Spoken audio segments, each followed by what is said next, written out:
soirée à vous, j'espère que vous allez bien. Bienvenue à la maison, bienvenue chez moi.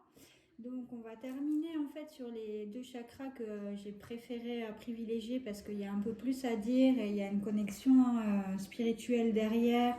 Donc c'est pour ça qu'en fait je voulais finir sur ces deux chakras-là. Donc on y va donc pour le chakra du troisième œil, le sixième chakra, l'enja, le commandement et la perception.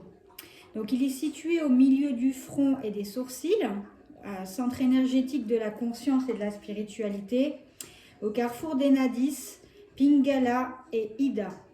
Donc la rencontre du yin et du yang, fusion, dépassement de la dualité vers un niveau supérieur. Pour le développer, celui-là a rien de, enfin il n'y a rien de mieux que finalement que vous fassiez de la méditation parce que comme le couronne en fait c'est les façons les plus directes pour aller sur un niveau de conscience supérieur. Donc celui-ci il est représenté sur un lotus à deux pétales qui ressemble à un cercle d'ailes, des ailes d'ange. Donc il est symbolisé forcément par les deux polarités, la polarité masculine et féminine, comme j'appelle, le yin et le yang. Donc cette transcendance en fait des deux pôles et son ambivalence. Alors il est toujours dans l'ambivalence, il est entre le monde réel et le monde subtil, ce qu'on appelle le monde invisible. Donc vous avez souvent quand il y a une grande ouverture de conscience, il est sujet à tout ce qui est prémonition, tout ce qui est rêve, tout ce qui est côté intuitif, intuition qui est surdéveloppée. La confiance en soi aussi est forcément une grande sagesse qui s'installe en vous. Donc on va au-delà du monde qui est, ma foi pour moi, qui est préfabriqué, donc une sorte de matrice, un grand théâtre géant. Et une fois qu'on a levé ce voile, on rentre dans un état de conscience et le troisième œil est capable en fait de palper ce qui va au-delà de la matière, si vous voulez. Donc voilà, qu'est-ce que je pourrais dire côté, vous aurez tendance à avoir une âme profonde, une grande capacité spirituelle. Comme on dit, l'œil qui est derrière les yeux, donc il est associé à la glande pinéale. Donc je le rappelle, qui est situé dans le cerveau, qui abrite la perception, l'état de conscience, qui stimule le visuel et qui est la glande pinéale. En fait, elle est c'est le troisième œil, c'est tout ce qui est côté perception spirituelle, Horus. Vous verrez, je ferai certainement un post, j'en ai déjà fait, je referai un post sur la glande pinéale, puisque là on est en train de parler du troisième œil, mais qui est finalement relié et qui finalement ne font qu'un. Donc qu'est-ce que je pourrais vous dire? Elle régule en fait votre réveil, votre sommeil, la perception aussi. Donc au niveau des caractéristiques, en fait, elle est la vision, il est l'intuition, la capacité psychique, l'accès à des états mystiques, l'illumination, la connexion à la sagesse, la perspicacité, l'inspiration, la créativité.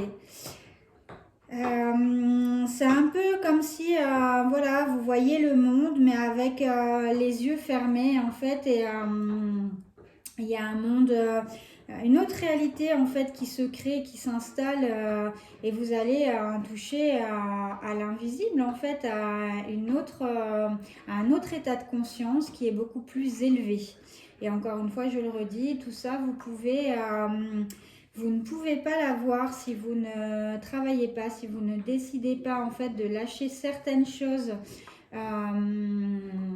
que vous avez eu l'habitude de faire jusqu'à présent.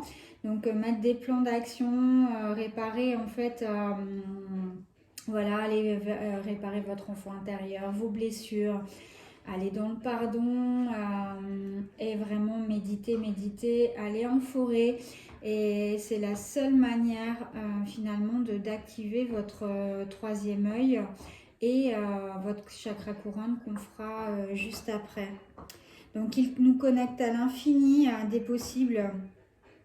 Voilà, il touche à des états qu'on ne connaît pas, des perceptions qui sont difficilement descriptible finalement, qui est, voilà, c'est un monde un peu honorique, magique,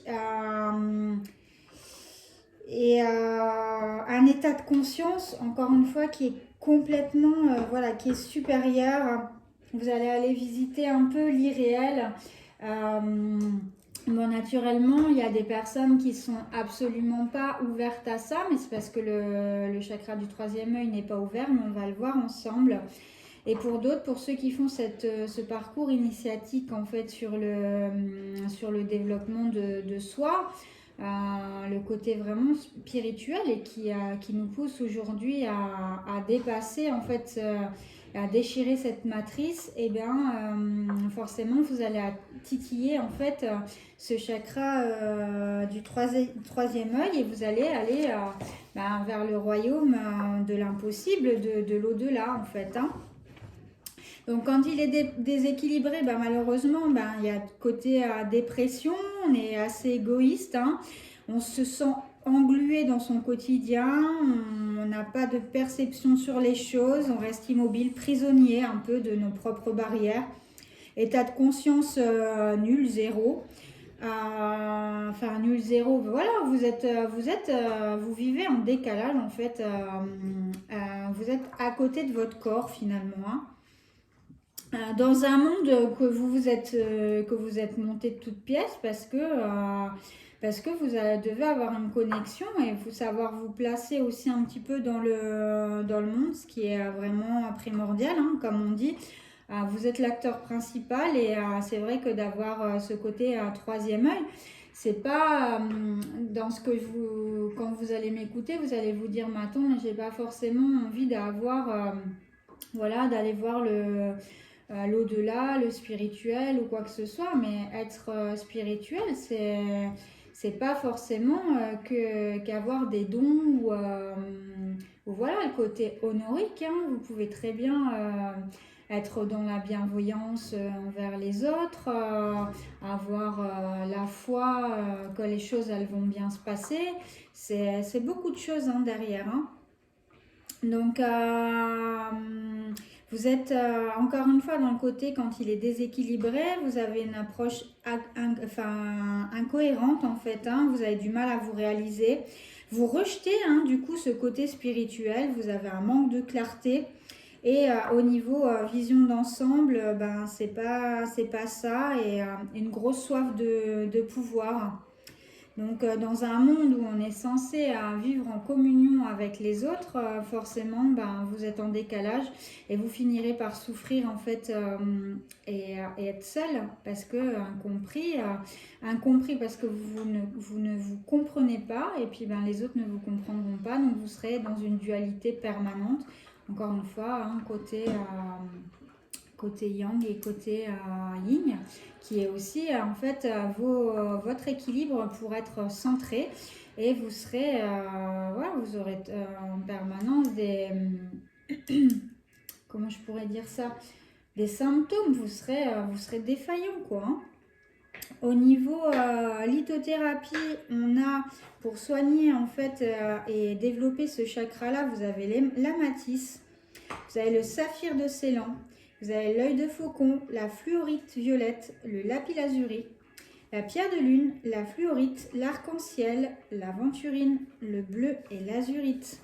Au niveau de l'alimentation, vous avez tout ce qui est un petit peu de couleur un peu violette, la baie, le raisin, la pomme de terre, vitelotte, les oignons rouges, l'échalote, les champignons, les navets, le poisson, l'huile d'olive, la figue, la noix, le romarin, la myrtille, la mûre, le poivre noir, le thé, la tisane, le café, le cacao, le chocolat, les noix de cajou. Au niveau huiles essentielles, la citronnelle et la violette. Donc je rappelle son petit curriculum vitae. 6e chakra, le ajna.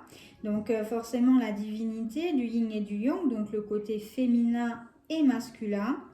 Il est entre les sourcils, il est de couleur bleue, bleu indigo.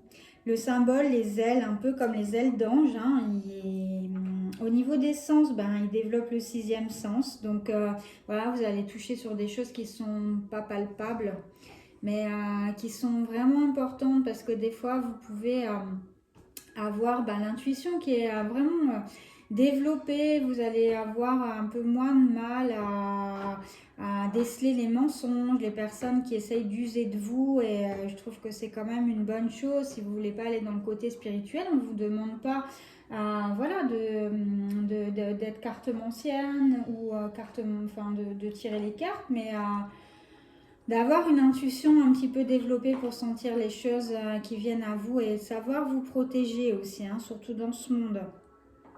Donc nature, il est un signe de ciel étoilé, planète Uranus.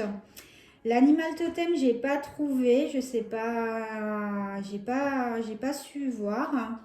La qualité, la sagesse, l'intuition, l'extra-lucidité, le côté positif, l'intuition, l'illumination, l'imagination, la conscience de soi. Côté négatif, l'irresponsabilité, l'égoïsme, l'exaltation. Au niveau des organes que ça touche, forcément beaucoup, le nez, les yeux, les oreilles, le système nerveux, on a dit dépression tout à l'heure, le cerveau, le système hormonal. Il faut savoir que tout est relié en fait, hein. Chaque chakra qui est défaillant, des fois, si vous n'allez pas les réparer, va faire défaillir d'autres chakras, quoi. Au niveau de la fréquence Hertz, 852 Hertz, capacité à communiquer, à percevoir avec le champ des possibles, l'éveil, la clairvoyance, la connexion avec notre lumière intérieure, confiance en soi, bien-être, vivre en harmonie, être vraiment en adéquation avec ce monde, le monde qui nous entoure, le monde derrière le voile. Et je trouve que c'est vraiment un chakra qui est vraiment important.